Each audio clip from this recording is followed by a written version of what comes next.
Hello everyone. Today we are diving into something insane. China's latest nuclear technology. But not in a lab. Nope, they are showing off game-changing nuclear fusion technology breakthroughs in an art exhibition. Found it interesting? Let's roll.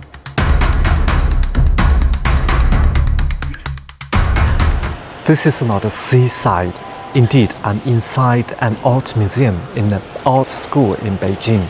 There's an interesting exhibition going on here, and they have moved 50 tons of seawater into the center of this museum. And we're at Beijing's Central Academy of Fine Arts. It's an art school. Its art museum is this mind-blowing exhibition opened in September 2025. But first, why 50 tons of seawater in an art gallery? You might think, oh, nuclear reactors need seawater for cooling. Sure, that's why most power plants are by the coast.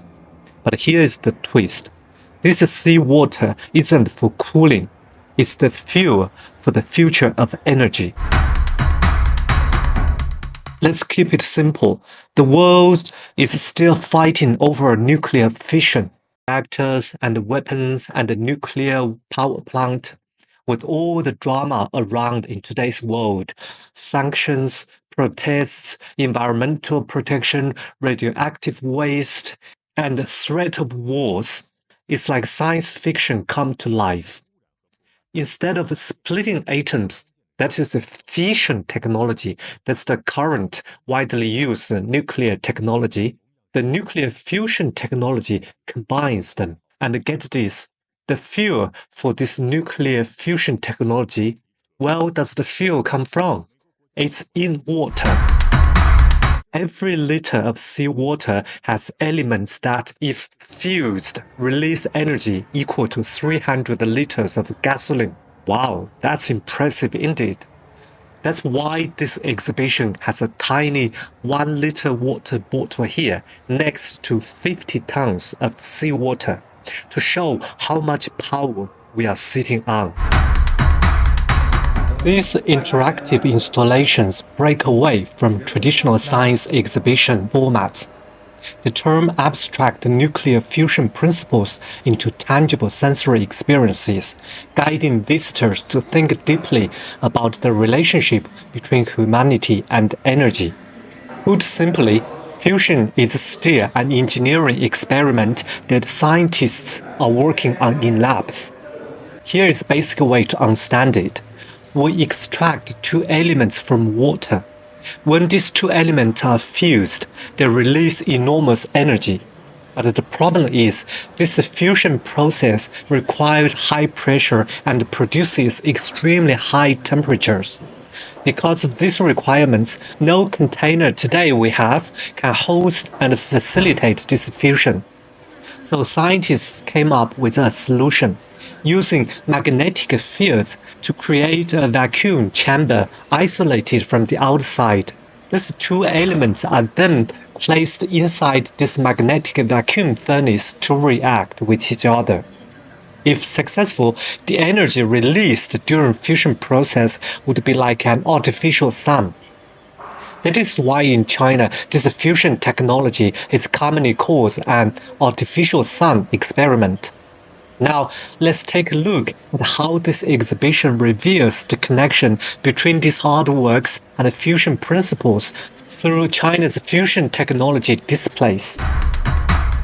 The exhibitions here uses mind-blowing art to make you feel fusion. This artwork is called wave making. No, it's not a seawater pool. It has a machine creating artificial waves. It's not just pretty, it's a message. The ocean isn't just for swimming, it's a battery for humanity. And this artwork is called the indoor sun. Look up, there's a 5-meter wide sun on the screen. It's real sunlight channeled into the museum via fiber optics. Look at this sunlight gathering device in front of the art gallery. and the sunlight was then transported through these fiber optics and projected onto the screen hanging from the ceiling. Think of this artwork as a preview. Nuclear fusion mimics the sun's power, so scientists in China explain this project to the public as 人造太阳, which literally means artificial sun. So this is a nice way to explain what nuclear fusion technology is about. It's just to recreate how the sun was created with a high temperature. That would radiate a lot of energy. This artwork doesn't work on everyday basis because it's kind of dangerous and noisy and threatening. It's called lightning. It just recreates how lightning happened in the air. Outside of the gallery, there is this Tesla coil-inspired device zapping with electricity. It's a nod or it's a tribute to Nikola Tesla, who invented this kind of device century ago. This is a wild demonstration of how extreme heat fusion needs. So that's how lightning is created up in the air. And this small device is called Aurora in a box. Ever seen the northern lights in the northern hemisphere in countries like Finland, Norway, and to the north of Canada? That's where people would see northern lights.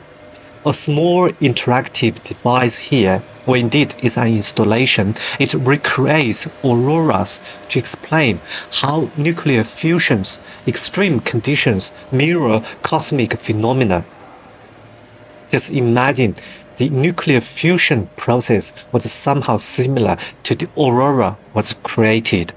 It's cool, right? The exhibition also includes informative videos and creative video artworks imagining how humans might live with this new energy source.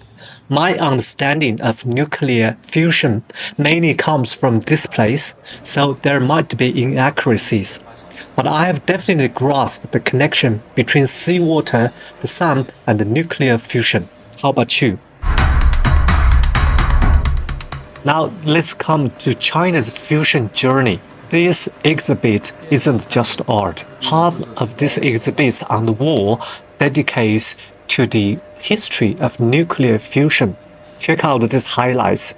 The kind of a major device is called tokamak.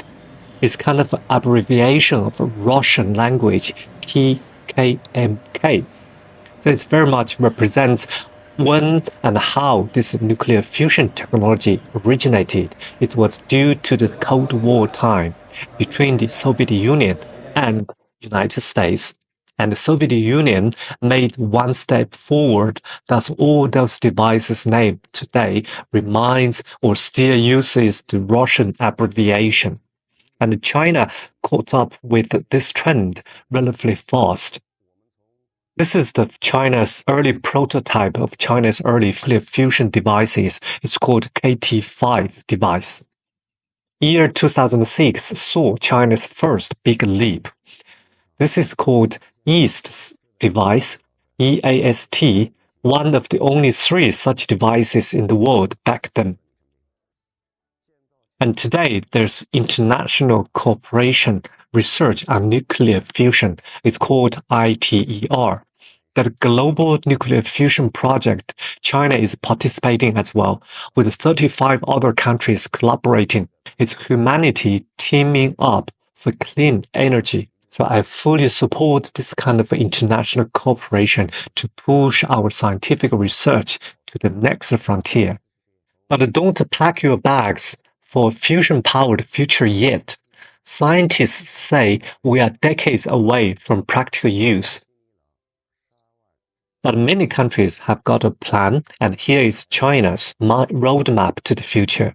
From the first superconducting EAST device in 2006 to goals straight into 2050 and beyond.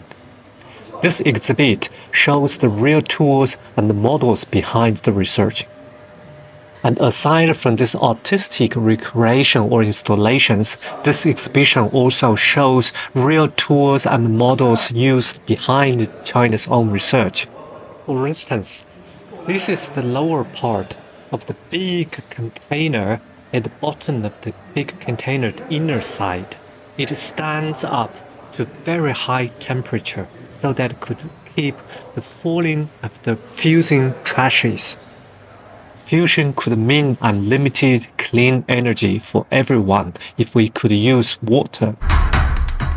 Final thought, this exhibition isn't just cool art, it's a peek at how China and the world is turning impossible into inevitable.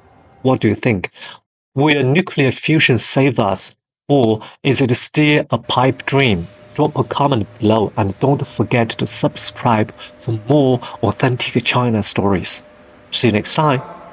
Stay curious.